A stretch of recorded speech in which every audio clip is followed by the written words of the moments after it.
So guys, you've all heard in the news in the last 24 hours that reports come out that about Telford, the grooming gangs, and probably the worst case in Britain.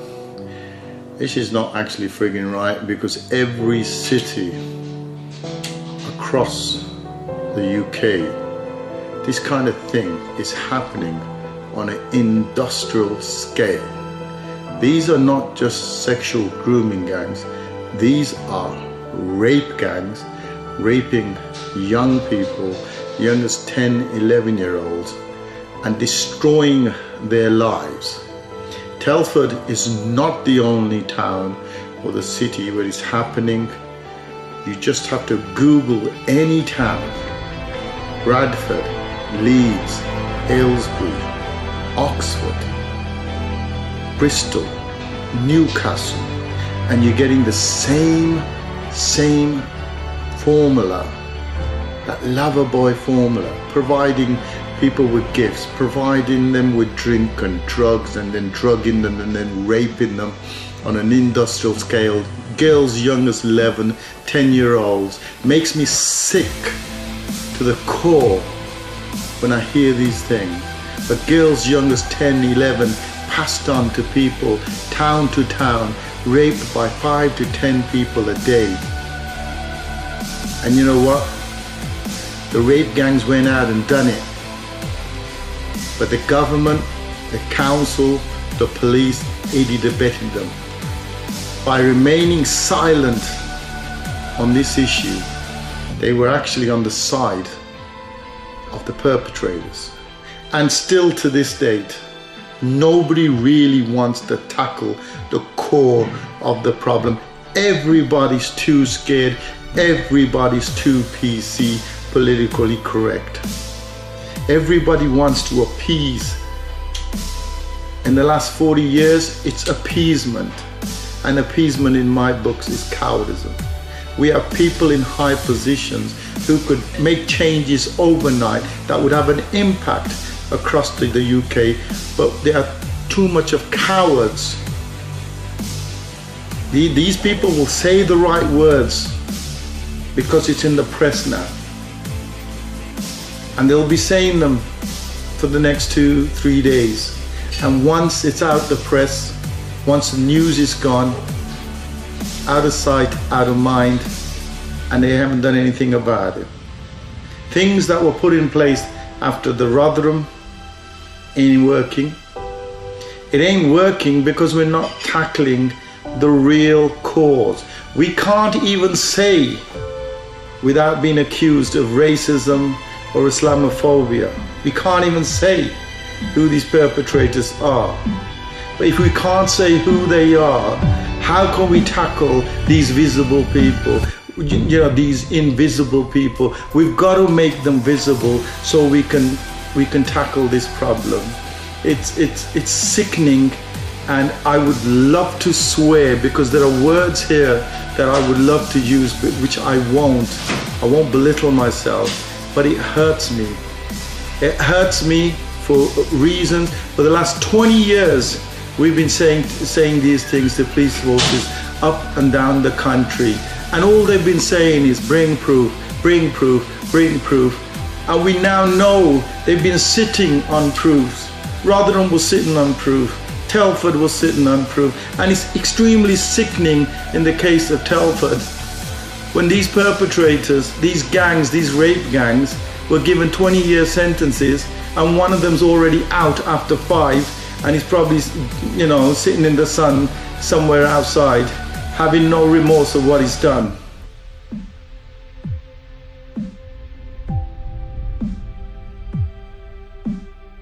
An investigation into one of the worst cases of child sex abuse in the UK is stalling due to a lack of qualified personnel.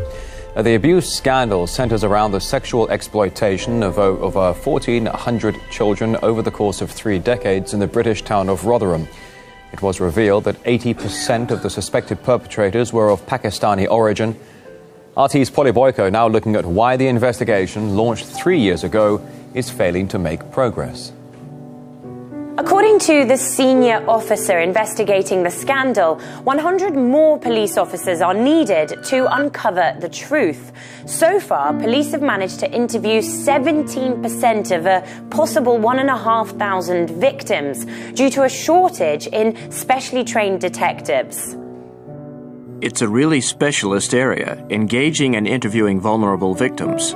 A lot of our victims were children when they were abused, but they're now adults and have associated problems as a result of that abuse, including suicidal tendencies, mental health issues, drug and alcohol addiction. The Rotherham scandal led to a national outcry when the scale of the child abuse was first exposed back in 2012.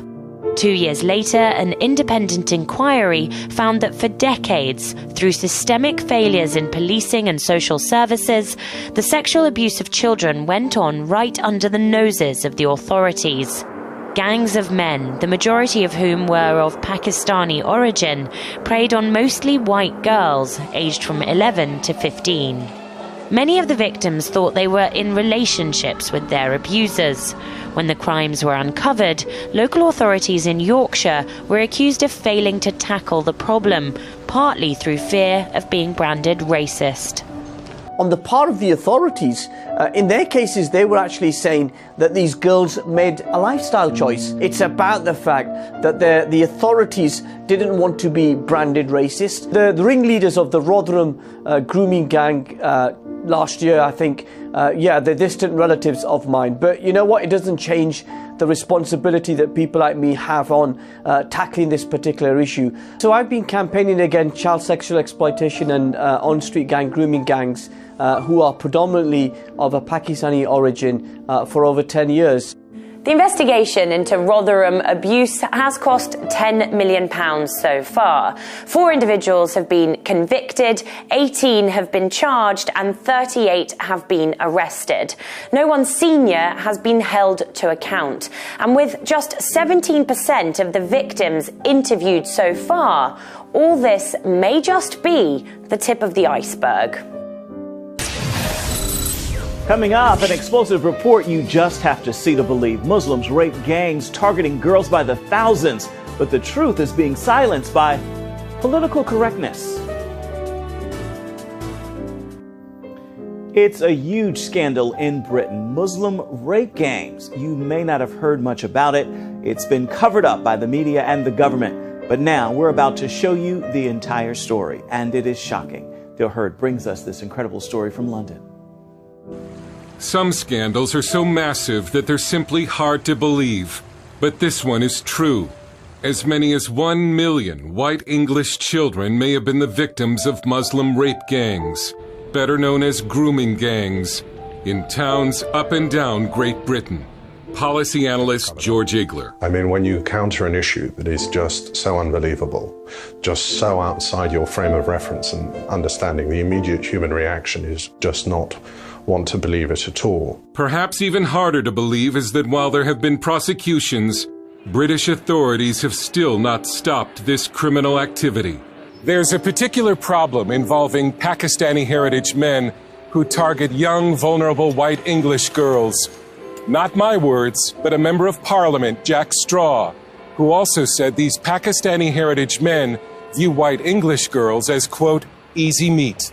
This is when some shout racism, but here are the facts. Calculations based on convictions show that a British Muslim male is 170 times more likely to be part of a sex grooming gang than a non-Muslim. And there are no recorded instances of non-Muslims doing this to Muslim girls as part of a criminal enterprise. In one local jurisdiction, it was estimated that 6 out of 7 Muslim males either knew about or were part of a grooming gang. What you do not have is any example of non-Muslim men targeting Muslim girls for this organized form of abuse. So the argument that this crime exists everywhere is not only false, but is being deliberately cultivated by the media and by the government inquiry that is kicking the can down the road. The grooming gangs have been traced back as far as the late 1980s. At-risk white English girls, often from broken homes and some as young as 9 years old, were wooed or groomed by teenage Muslim boys called Romeos, and even by groups of Muslim men who hung around school gates. The plan was to make the girl feel important. She was given gifts and drugs, but she was being groomed to be a drug-addicted prostitute. Then came the gang rapes. The girls were threatened with death if they tried to flee. It's not just sexual abuse. It is unspeakable levels of violence. Victims being raped with knives, victims being raped with bottles, victims having their tongue nailed to tables. These are sometimes girls who are being picked up from children's homes on a Friday, are being raped during the course of the weekend by hundreds of men, and then returned with bleeding groins back to the children's homes on a Monday morning, and they don't do anything about it at all. Christine's goddaughter was preyed on by the grooming gangs and is helping girls through the group Women Against Grooming. They pulled up by the side of her in cars. They tried to get her in the car. They were talking to her. Come on, come with us. We'll take you here. We'll take you there. Were you saying that the authorities make it sound like it's the English girl's fault? Yeah, or the parents' fault. It's your fault because you haven't got control of your child. If you are a young English girl, particularly between the ages of 9 and 14, and you find yourself subject to the perversions of Muslim men, you effectively exist in a country where the forces of law and order don't exist at all. Stephen Lennon, also known as Tommy Robinson, former leader of the English Defence League, was just a young boy in the town of Luton when he learned a family member had been victimized by a grooming gang. My cousin was raped and she was found naked running from the Muslim community, aged 13. The police wouldn't help. All the police would say is she's a drug addict. She was a drug addict because they got her hooked on drugs after grooming and raping her. Some say grooming gangs originate from a particular region of Pakistan, but others point out that the Quran encourages Muslims to take enemy women as sex slaves, and that Muhammad had sex with a 9-year-old wife. ISIS defends sexual slavery as Islamic, saying enslaving the families of the infidels and taking their women as concubines is a firmly established aspect of the Sharia, or Islamic law. The reason these crimes were covered up and continue to this day is political correctness. No one wanted to be called a racist. The definitive book on this scandal is Easy Meat by Peter McLaughlin, who declined an on-camera interview for safety reasons. He told us journalists would not speak about it because the perpetrators were mostly dark-skinned and Muslim. Childcare professionals used political correctness as an omerta, a code of silence concerning what the public was allowed to know. These girls are the victims of a multicultural revolution, and it's certainly an indication of the fact that this accusation of racism is potentially the most powerful political weapon known to man. This is also an example of what can happen in a country of 60 million where the press just refuse to report, where the cries of all these agencies fail to merely discuss what's going on, and it's only going to get worse for this reason. The cover-up was eventually exposed, yet the grooming gangs continue to operate. One victim told a British newspaper, "Nothing has changed, not in the slightest. It's still the same scale as before." They get sexual kicks out of ruining the most precious possession that those people have, their daughters. Stephen Lennon warned that there will be repercussions. But there will be a lot of blood spilled in this country, and it'll be on the hands of our leaders. And there'll come a time when they'll realise what they've done, and the country's people will realise what they've done as well. They've sold us out, they've destroyed our nation, they've destroyed our culture. All right, Paul, so let's just take another comment from the man in the middle here. Going back to your integration policy, where I think you've mentioned that where the perpetrators of sex grooming gangs are continually targeting girls from outside their community, why do you think the UK political parties are so shy of noticing this pattern where the victims are almost always white girls, Sikh girls and Hindu girls, and the grooming gangs are almost always from a particular section of the community, i.e. Pakistani Muslims? Yeah, you're absolutely right, and it's because of political correctness. Other political parties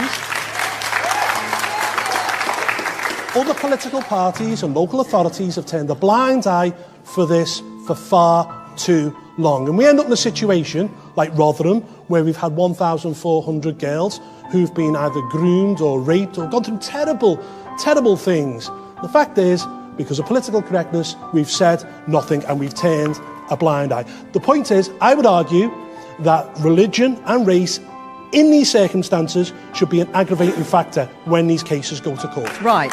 So you actually want, because these people have been through the criminal justice system and they were convicted in the cases that you've said. What do you want to do further? You want to make their religion... Well, in future... Well, actually, religion and race in other cases are an aggravating factor, but again, when it comes to these grooming gangs, it hasn't been, and it is wrong. These girls are being picked generally because they're Hindu, they're Sikh, but predominantly they're white and they're Christian. These girls aren't being groomed from within the Muslim community.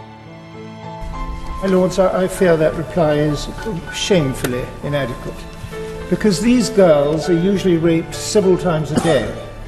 And so if we accept the views of our lead police officer for child protection, of Rotherham's MP, and of the recent Jay and Quilliam reports, we seem to be looking at millions of rapes of white and Sikh girls by Muslim men, only 222 of whom have been convicted since 2005. So, my Lords, will the government ask our Muslim leaders whether the perpetrators can claim that their behaviour is sanctioned in the Quran, and to issue a fatwa against it? And second, my Lords, will the government encourage a national debate about the various interpretations of Islam? Can we talk about Islam without being accused of hate crime?